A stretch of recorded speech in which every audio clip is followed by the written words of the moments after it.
Going to start things off by introducing a man that took over as defensive coordinator last year, and really I thought oversaw a unit that improved all year long, really evolved.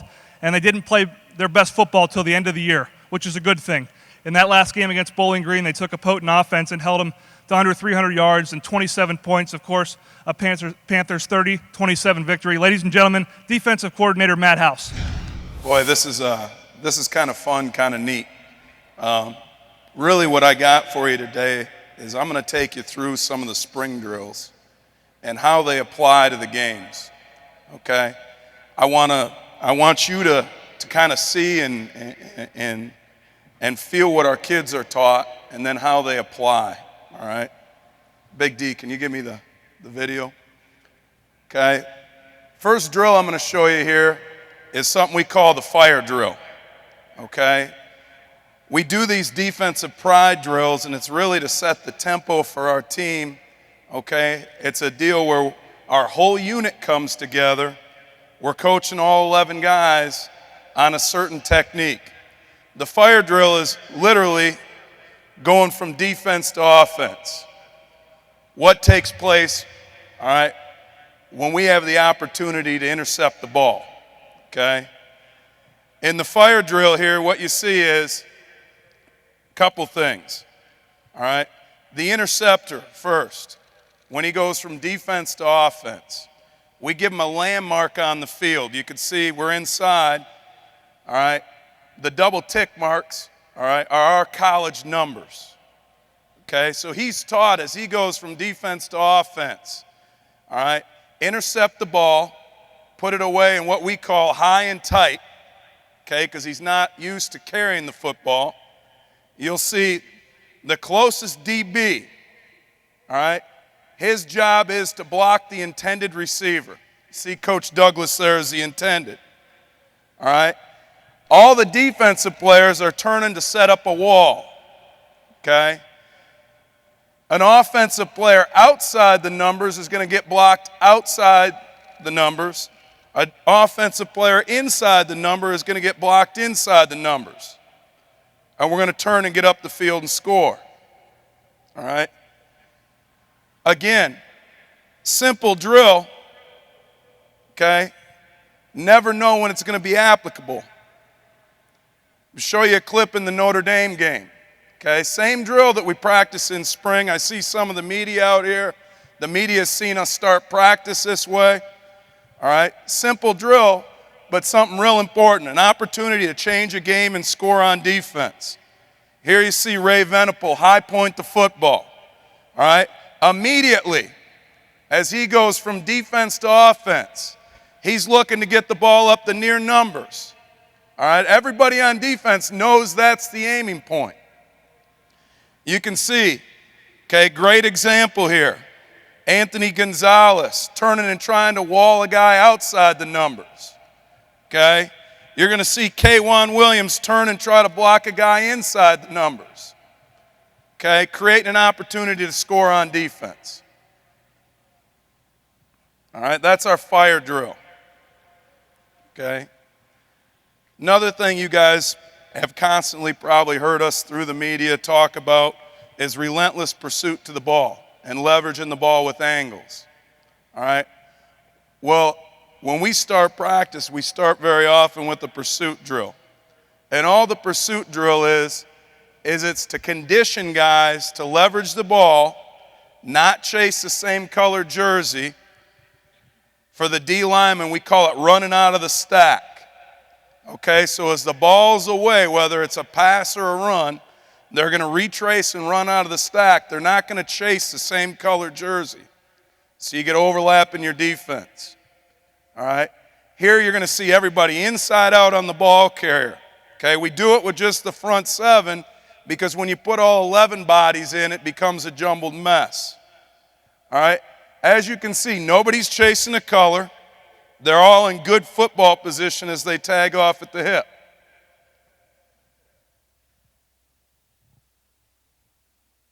Now we'll do the same drill with the back end. Okay, we'll call a coverage. And with the corresponding coverage, there'll be a run force. Okay? In this particular call, our call is over cover 4. Okay, and 4 is just our quarters. There's 4 guys across. All right, the corner's number one job is to turn the ball back inside to the run. Okay, that's what we call a vice tackle. The safety's inside out. You can see there's an inside point and an outside point. Okay, to the leverage side, we tell those guys, you're like an arrow through snow. You shoot your gun. You shoot your gun. You turn the ball carrier back at all costs. Okay, on the back side, you see Lafayette Pitt's giving great effort. All right, Lafayette's what we call a 21-man rule corner, meaning his job is to keep all other 21 guys in front of him. Okay? Ray Venable here is a fence line safety, meaning he's going to take a banana angle. Okay? So he's going to start to come downhill because if the ball carrier were to cut back, he's got to keep leverage on that inside hip. As the ball carrier continues up the sideline, you can see his angle bananas. Okay, good finish by both these guys. This is here this spring. All right, well, how does it translate into a game? All right, and it's real simple. It's just effort. I want you to watch the D-line run out of the stack here. See how as they retrace out of the stack, as they go from pass rushers to pursuit, none of them are chasing a color. Okay?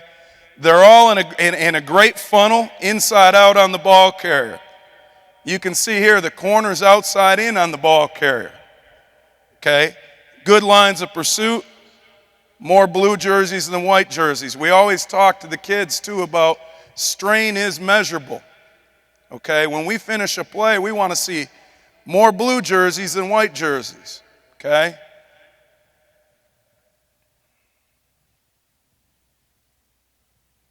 Another clip here. I love this clip now. Against Virginia Tech, and it's a great example. There's an inside point. There's an outside point. All right? I think Todd Thomas is absolutely relentless in his pursuit. You can see guys on the backside changing their angles.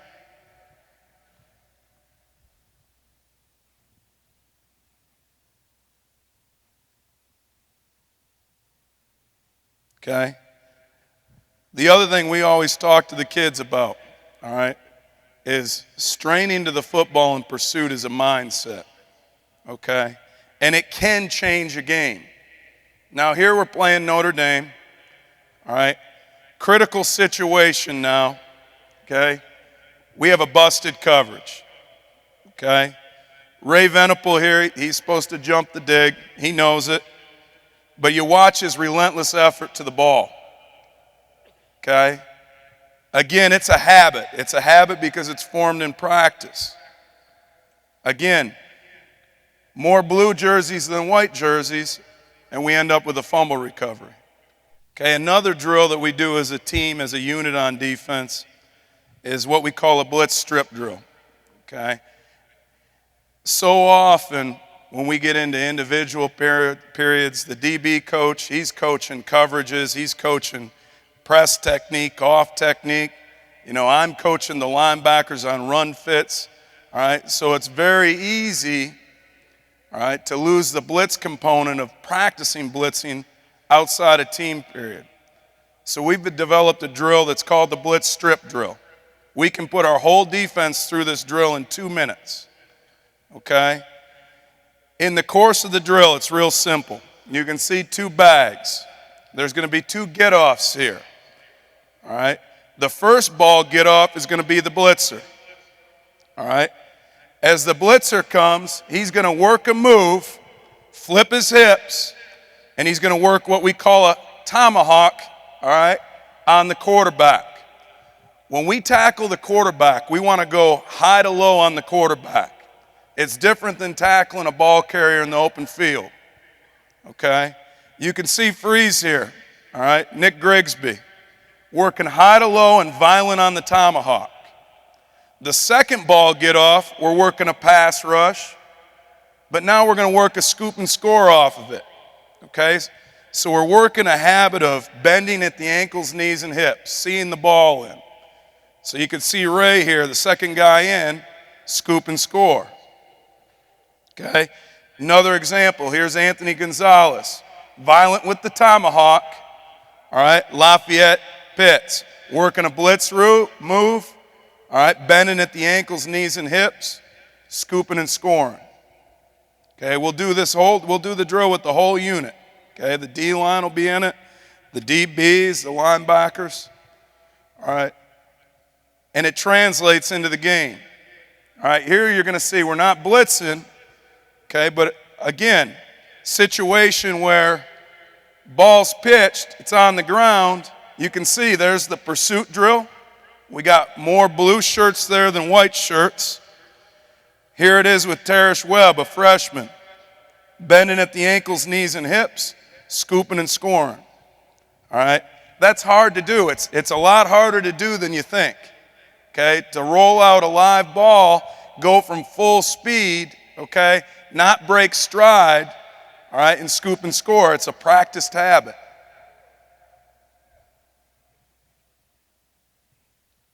Okay, here you're going to see Aaron Donald, okay, great example. AD has a great pass rush route move here. The guard oversets him on the slide. He beats the center. But I want you to watch how he tackles the quarterback. See him try to tomahawk that arm? Okay? And again, results in the ball out on the ground. Okay? Very simple drill. Never know when it's going to be applicable. But what we tell the kids is, all right, we're practicing that technique so when the situation presents itself, we can capitalize. The other thing we do as a defensive unit, we tackle at Pitt every day. Okay, we tackle at Pitt every day. Now, that doesn't mean we're going into a live tackling drill against our offense. But some way, shape, or form on defense, we tackle every day. And what we've devised is a tackling circuit. The reason we do a tackling circuit, all right, first of all, it's an opportunity for every coach on our staff to coach every defensive player. Okay? Selfishly, as we go through a drill, an individual, you know, when we break apart an individual, very often I don't get to see the D-line until we get to the team periods. Well, in the tackling circuit, the kids rotate around the drills, okay? So I might coach an open field tackling that day. In my drill, I'll be able to see the defensive line, the linebackers, and the DBs. Likewise, John Palermo will be able to coach a defensive back, okay? And we feel it's important. Number one, all right, the first fundamental of defense is tackling. I mean, block destruction and tackling. That's really what it comes down to. Number two, you never know what kid is going to get connected to a coach. So it's an opportunity for every coach to reach the player, okay? It's critical on game day, okay? On game day, I'm up in the booth, okay? So as I call something down to JP or Chris Herring, they may be correcting a DB. They may be correcting a defensive lineman. Okay, well, all our kids have gotten coached at one point or another by all our position coaches. So they know their personality, they know their tone. Okay? Again, simple concept, but important. All right? Big D is it? Here we go. All right, the first one's a mat tackle. Okay, it's a way for us to tackle live to the ground and get our kids the feeling of driving their feet, clubbing up. You can see him run his feet through the contact zone and prevent injuries. So we're tackling him all the way to the ground, okay, but he's got a hand shield in front and he's being tackled onto a mat, okay? The emphasis in this drill is really the contact zone, what we call the contact zone. We always talk to the kids about posting their inside foot, inside shoulder, clubbing up, and as they club up, what that does is it naturally rolls their hips. Okay, so all the squats and cleans they're doing in the weight room, we're using that power. All right? The last element is this, a rapid acceleration of the feet. You can see this is a great job. All right? As he makes contact, his feet never stop. Okay? Another drill we do to reinforce the feet is a sled tackle. Now it's not a live ball carrier, but this is the great thing about using this sled. If you don't have great pad level like Gonzo here, okay, and you don't have great feet acceleration, the sled will reject you. All right? Another great example, you see him post his inside foot, club up. You see his hips get to that position, bang. That's the power position right there. Feet accelerate, run through contact. Okay? Now we're in a situation where we're making an open field tackle. You see Troy here, Coach Douglas, working what we call a box tackle. All right? When we're in space, what we teach the kids is you never break stride. Now, what you do is you sync your stride length. Okay? You never want to have the offensive player catch you back on your heels. So as we talk to a kid about an open field tackle, this is all we say. You go from a long stride to a short stride. All right? All right? And that's the coaching points. All right? Here it is. You can see him long stride, short stride. His feet never stop. Okay? Now near foot, near shoulder, club up, run the feet. The other thing, and I don't know if you can see on this tape, but the drills where we're not tackling to the ground, the defensive coach administering that tackling circuit drill will always have a whistle. Why? Because we're conditioning our kids. You don't stop running your feet until the ball carrier is either on the ground or the whistle stops the play.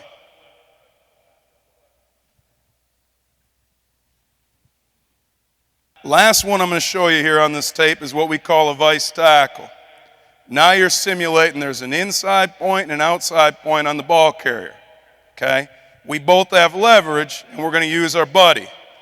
You can see both these kids, long stride, short stride. Neither of them shorten their stride. Okay, there's an inside point and an outside point. Okay, good contact, run the feet to the whistle. Okay, now the ball carrier tries to break your leverage. You can see Ray here, long stride, short stride. He's got to shut it down when he breaks his leverage. Don't let that hip cross your face. Now Gonzo on the backside here, Anthony Gonzalez, all right, he's going to pin the inside hip. He can't roll over the top until he feels like Ray loses it. Then he's got to accelerate to contact.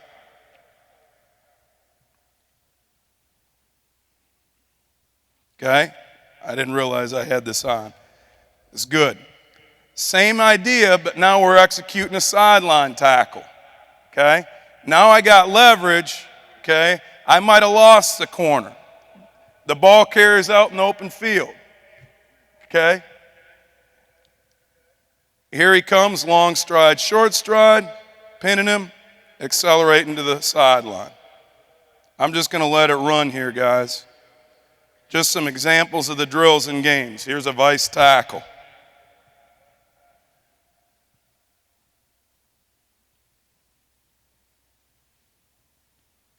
Okay? Great example here of K1 running his feet on contact. You can see it in the contact phase, accelerating.